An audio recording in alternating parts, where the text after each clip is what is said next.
नमस्कार दोस्तों, आप सभी का स्वागत है आपके अपने YouTube चैनल एक्सप्लोर विद विवेक पर। आज हम आपको लेकर आए हैं भारत के 12 पवित्र ज्योतिर्लिंगों में से एक भगवान शिव के दिव्य धाम ओमकारेश्वर ज्योतिर्लिंग के दर्शन कराने। यह स्थान मध्य प्रदेश के खंडवा जिले में पवित्र नर्मदा नदी के बीच में स्थित है और यह अपनी अद्भुत आध्यात्मिक ऊर्जा, प्राकृतिक सुंदरता और हजारों वर्षों के इतिहास के लिए पूरे भारतवर्ष में प्रसिद्ध है। अगर आप भारत में रहते हैं या भारत की आध्यात्मिक विरासत को करीब से जानना चाहते हैं तो इस वीडियो में अंत तक जुड़े रहिए, क्योंकि आज हम आपको बताएंगे वे बातें जो हर श्रद्धालु को पता होनी चाहिए। ओमकारेश्वर ज्योतिर्लिंग मध्य प्रदेश के खंडवा जिले में नर्मदा नदी के बीच स्थित है और मंदाता द्वीप पर बना है। सबसे खास बात यह है कि ऊपर से देखने पर यह पूरा द्वीप ओम के आकार का दिखाई देता है, मतलब ओम जैसे दिखाई देता है। यही कारण है कि इस स्थान का नाम ओमकारेश्वर पड़ा। ओमकारेश्वर पहुंचने के लिए नियरेस्ट एयरपोर्ट, नज़दीकी हवाई अड्डा जो है वो इंदौर का अहिल्याबाई होलकर है। अगर आप ट्रेन से आना चाहते हैं, यहाँ आना चाहते हैं तो आपको इंदौर रेलवे स्टेशन आना होगा। इंदौर रेलवे स्टेशन से ओमकारेश्वर के लिए बहुत सारी बसेस एंड ट्रेवल्स आपको मिल जाएंगी और इससे आप इजीली ओमकारेश्वर आ सकेंगे। इंदौर से ओमकारेश्वर की दूरी जो है वो 80 किलोमीटर के आसपास में है एंड ये डिस्टेंस ट्रैवल करने के लिए आपको नियर अबाउट 2.5 घंटे के आसपास में समय लग जाएगा। उज्जैन से ओमकारेश्वर 144 किलोमीटर की दूरी पे है और 4 घंटे के आसपास में आपको यहाँ पे ट्रैवल करने के लिए समय लग जाएगा। ओमकारेश्वर बस स्टैंड से आगे जाते ही आपको 2 किलोमीटर आगे जाते ही आपको ओमकारेश्वर प्रवेश द्वार मिल जाएगा, जिससे आप यहाँ पे ऑटो द्वारा भी आ सकते हैं या फिर पैदल चल के भी आ सकते हैं। यह जो आप अभी देख रहे हैं यह नर्मदा नदी का घाट है, जिसके एक तरफ ओमकारेश्वर जी का मंदिर है, ओमकारेश्वर ज्योतिर्लिंग मंदिर है, एंड दूसरे तरफ जो है जो आप देख पा रहे होंगे यह घाट है नदी का। वैसे तो नर्मदा नदी के दोनों तरफ पक्के घाट बने हुए हैं, आप देख सकते हैं, और बहुत ही सुंदर कलाकृतियाँ यहाँ पे बनी हुई है एंड बहुत ही पुरानी इमारत आपको यहाँ पे देखने को मिलेगी। बहुत ही पुराने मंदिर ये जो है आपको यहाँ पे देखने को मिलेगी। इस ज्योतिर्लिंग की विशेषता यह है कि इसके चारों ओर से नर्मदा नदी बहती है और बीच में यह स्थान स्थित है और चारों ओर बहती नर्मदा नदी और शांत वातावरण इस स्थान को और भी दिव्यता और भव्यता प्रदान करते हैं। नर्मदा नदी के घाटों पर स्नान करके भक्तजन जो है ओमकारेश्वर जी के दर्शन के लिए जाते हैं। जब मैं ओमकारेश्वर में दर्शन करने के लिए आया था तब यहाँ पे माँ नर्मदा जी के जन्मोत्सव का एक उत्सव चल रहा था, उसकी वजह से यहाँ पे बहुत भी ज़्यादा भीड़ थी। जनरल केसेस में, नॉर्मल डेज में आपको दर्शन के लिए 4 घंटे लग जाते हैं। अगर आपकी वीआईपी टिकट है तो आधे घंटे में भी आपके दर्शन हो जाएंगे। और अगर श्रावण चल रहा है या फिर कुछ विशेष समय चल रहा है तो उस केस में आपको यहाँ पे 5-6 घंटे भी रुकना पड़ सकता है दर्शन के लिए। हर साल भारी संख्या में भक्तजन भगवान श्री ओमकारेश्वर जी के दर्शन करने यहाँ पे आते हैं। इस पवित्र स्थान पर 2 प्रमुख शिवलिंगों की पूजा की जाती है, ओमकारेश्वर और ममलेश्वर, मतलब अममलेश्वर। मान्यता है कि दोनों के दर्शन करने पर ही यात्रा पूर्ण मानी जाती है और ओमकारेश्वर शब्द का मतलब होता है लॉर्ड ऑफ ओमकारा, मतलब ओम स्वर का जो है भगवान, और जो ममलेश्वर है उन्हें अममलेश्वर के नाम से भी जाना जाता है, जिसका मतलब होता है इमॉर्टल लॉर्ड। ओमकारेश्वर का निर्माण नर्मदा नदी से स्वतः ही हुआ है। ज्योतिर्लिंग है, यह स्वयंभू ज्योतिर्लिंग है, स्वयं प्रकट हुए। ऐतिहासिक परंपराओं के अनुसार इस मंदिर का मूल निर्माण 11वीं शताब्दी में मालवा के परामर्श शासकों द्वारा किया गया था। बाद में 18वीं शताब्दी में होलकर वंश के संरक्षण में यह मंदिर का पुनर्निर्माण किया गया। इस कार्य को आरंभ गौतमाबाई होलकर ने किया था। उसके बाद में जो है उनकी पुत्र वधू अहिल्याबाई होलकर इन्होंने इसका पुनर्निर्माण किया। नर्मदा नदी के किनारे जो बस्ती बसी है उसे विष्णुपुरी कहते हैं। नर्मदा जी को पार करके भक्तजन मानधता द्वीप पे पहुंचते हैं और वही स्थित है श्री ओमकारेश्वर ज्योतिर्लिंग। आप मानधता द्वीप पे नौका द्वारा या फिर पुल पे पैदल चलते हुए भी जा सकते हैं। नर्मदा नदी के दोनों ओर पक्का घाट है और जैसे कि मैंने बताया इस घाटों पे जो है भक्तजन स्नान करके सीढ़ियाँ चढ़ के अपने जो भगवान है श्री ओमकारेश्वर जी मंदिर के लिए दर्शन के लिए जाते हैं। आप नर्मदा घाट के ऊपर से ही खड़े रह के हुए ही ओमकारेश्वर मंदिर और ममलेश्वर मंदिर दोनों मंदिरों के दर्शन कर सकते हैं, दोनों मंदिरों को देख सकते हैं। ओमकारेश्वर मंदिर के परिसर में ही पंचमुखी गणेश जी की मूर्ति है और प्रथम स्थल पे जो है ओमकारेश्वर लिंग विराजमान है। मंदिर का प्रवेश द्वार छोटा है। जब आप मंदिर में प्रवेश करेंगे तो आपको ऐसा लगेगा कि आप किसी गुफा में प्रवेश कर रहे हैं। उसकी आपको ऐसी अनुभूति होगी कि आप एक छोटी गुफा के अंदर में जा रहे हैं, प्रवेश कर रहे हैं करके। और पास में ही हमको माँ पार्वती जी की मूर्ति दिखाई देती है और ऐसा माना जाता है कि ओमकारेश्वर में 22 कोटि देवी देवता का वास है। वह 22 कोटि देवी देवता अपने सभी परिवार के साथ में यहाँ पे वास करते हैं।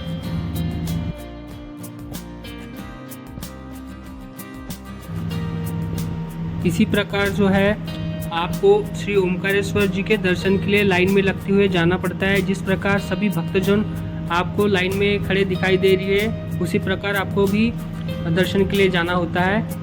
एंड यहाँ पे बहुत ही सुंदर मंदिर का निर्माण किया हुआ है। आप जैसे एंट्री लेंगे मंदिर के अंदर में वैसे ही आपको सबसे पहले तो बहुत ही सुंदर नंदी जी की वहाँ पे एक मूर्ति दिखेगी और यह मूर्ति अद्भुत मूर्ति है। जैसे निचले स्थल पे मतलब जो है प्रथम स्थल पे जो मूर्ति है नंदी जी की उनके हनु के नीचे एक स्तंभ दिखाई देता है जो कि बहुत ही कम पाया जाता है बाकी मूर्तियों में। आप वीडियो में देख सकते हैं कि किस प्रकार कलाकृतियों से सुसज्जित दीवारें और कलाकृतियों से सुसज्जित स्तंभ यहाँ पे आपको दिखाई देंगे और बहुत ही सुंदर वातावरण और बहुत ही अलग फीलिंग यहाँ पे आने के बाद में आपको आएंगी। एक शांति महसूस होती है। आप देख सकते हैं किस प्रकार भक्तजन है दर्शन के लिए आगे बढ़ रहे हैं। यह मंदिर का दर्शन का समय जो रहता है वो सुबह 5 बजे से लेके रात के 9 बजे तक आप यहाँ पे दर्शन कर सकते हैं। बीच में मंदिर जो है 12:30 बजे से 1:15 तक बंद रहता है। वैसे ही 4 बजे से 4:30 बजे तक यह मंदिर बंद रहता है।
मोबाइल अनिवार्य होने की वजह से मैं आपको जो है वह जो लिंक है उनके यहाँ पे इमेज या फिर वीडियो लगा नहीं सकता। सो आपको यहाँ पे उनका दर्शन करने के लिए स्वतः आना पड़ेगा और उनके दर्शन करने पड़ेंगे। जैसे कि मैंने आपको बताया कि वहाँ ये जो ओंकारेश्वर मंदिर है, इसके सेकंड फ्लोर पे ही, मतलब आप ओंकारेश्वर जी के दर्शन करके सीढ़ियाँ चढ़ के ऊपर चढ़ते हैं, उसके ऊपर में ही आपको एक और मंदिर दिखेगा जहाँ पे आपको महाकालेश्वर लिंग के दर्शन होंगे। एंड यहाँ पे पूजा भी कराई जाती है, अलग अलग यहाँ पे पंडित आपको मिलेंगे जो कि पूजा कराते हैं। तो यहाँ पे आपको सिद्धनाथ लिंग, गुप्तेश्वर लिंग और ध्वजेश्वर लिंग के भी दर्शन होंगे। और शिवलिंगों के प्रांगणों में ही आपको भगवान नंदी की मुख्य मूर्तियाँ जो है दिखाई देंगी। और आप देख सकते हैं कि यह दर्शन जो है, यह स्थान जो है बहुत ही ज़्यादा पवित्र है और प्रकृति के नज़दीक यह स्थान है। बहुत ही सुंदर यह जगह है, आपको यह जगह जरूर आना चाहिए। अवश्य आपको यहाँ पे दर्शन करने चाहिए। यह सुंदर और स्वच्छ पवित्र नर्मदा नदी और यह सुंदर प्रकृति और यहाँ का यह वातावरण, अवश्य इसका अनुभव आप सबने लेना चाहिए, क्योंकि यह अनुभव जीवन में एक अलग ही शांति और एक अलग अनुभव प्रदान करता है। वैसे ही इसके दूसरी ओर जो है वो है ममलेश्वर।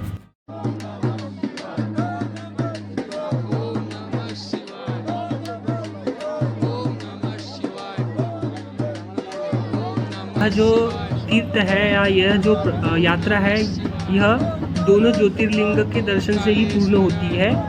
तो एक ज्योतिर्लिंग है श्री ओंकारेश्वर और दूसरे ज्योतिर्लिंग है श्री ममलेश्वर। यह ममलेश्वर जी का मंदिर है जो कि बहुत ही सुंदर और बहुत ही पौराणिक मंदिर है, आप देख सकते हैं। एंड यहाँ पे भी आपको इजीली दर्शन हो जाते हैं। यहाँ की संध्या की यमुना आरती भी बहुत ज़्यादा फेमस है। यह संध्या की आरती भी आपको अटेंड करना चाहिए। एंड ये जो आप अभी व्यू देख रहे हैं वह नाइट का व्यू है। किस प्रकार कितने सुंदर तरीके से जो है मंदिर को एंड दोनों तरफ के घाटों को सजाया गया है।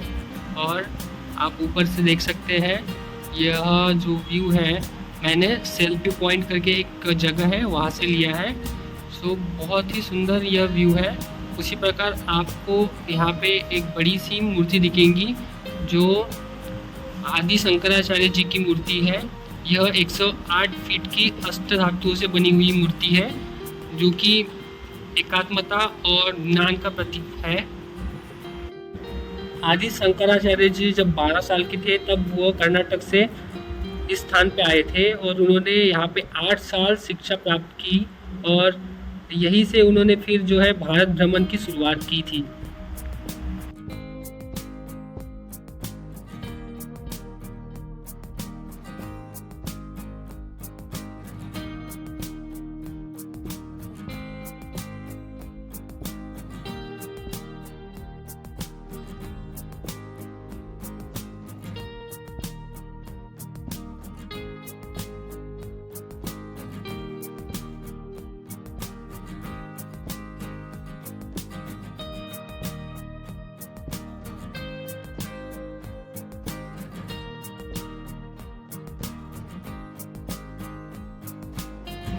जैसे कि मैंने आपको बताया, मांधाता द्वीप पे ओंकारेश्वर जी का ज्योतिर्लिंग स्थापित है। यहाँ आने पर आपको यह पर्वत की परिक्रमा भी करनी चाहिए। पर्वत परिक्रमा के लिए लगभग आपको 2 से 3 घंटे लगेंगे। एंड यह 7 किलोमीटर की परिक्रमा होती है, जिसमें आप जो है मतलब आप बोट से भी परिक्रमा कर सकते हैं और पैदल भी परिक्रमा कर सकते हैं। बट पैदल परिक्रमा करने का अलग ही कुछ महत्व है। सो आपको इस परिक्रमा के दौरान बहुत अलग अलग मंदिर दिखेंगे जो कि बहुत सुंदर है। एंड साथ में नर्मदा नदी के तट से आप जाओगे तो नर्मदा नदी ही आपके साथ साथ परिक्रमा करते आपको नज़र आएंगी। एंड रास्ते में आपको कई जगह जो है भगवद गीता के श्लोक भी लिखे दिखेंगे। सो यह परिक्रमा जो है आपको करनी चाहिए।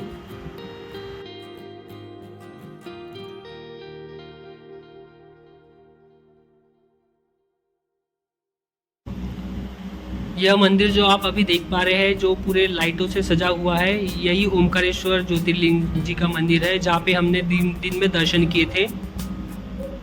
रात में यह 9 बजे तक शुरू रहता है। एंड आप देख सकते हैं किस प्रकार इस मंदिर को सजाया गया है।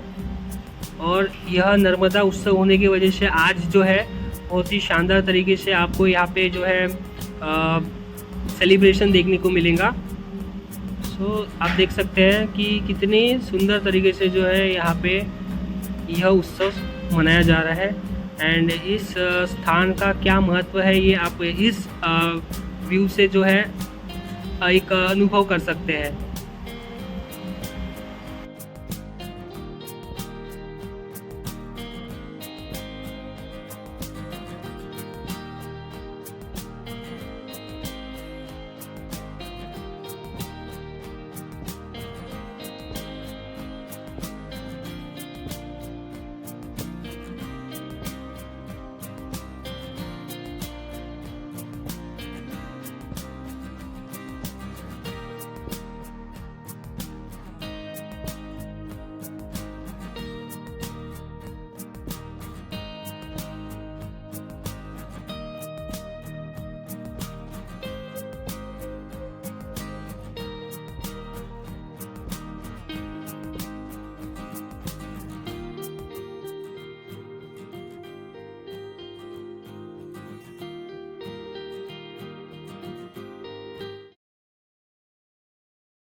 नर्मदा जन्मोत्सव के अवसर पे इन्होंने यहाँ पे जो है कुछ संगीत, कुछ भजन कीर्तन आयोजन किया था। इस प्रोग्राम कुछ संगीत का आयोजन किया था, जो कि यहाँ पे जो है वो सेलिब्रेशन हो रहा है।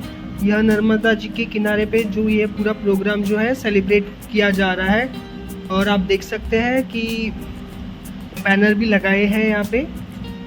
और अभी भी कुछ भक्तजन जो है भक्त यहाँ पे नर्मदा जी में स्नान कर रहे हैं और वहाँ पे उनका पूजा आरती कर रहे हैं।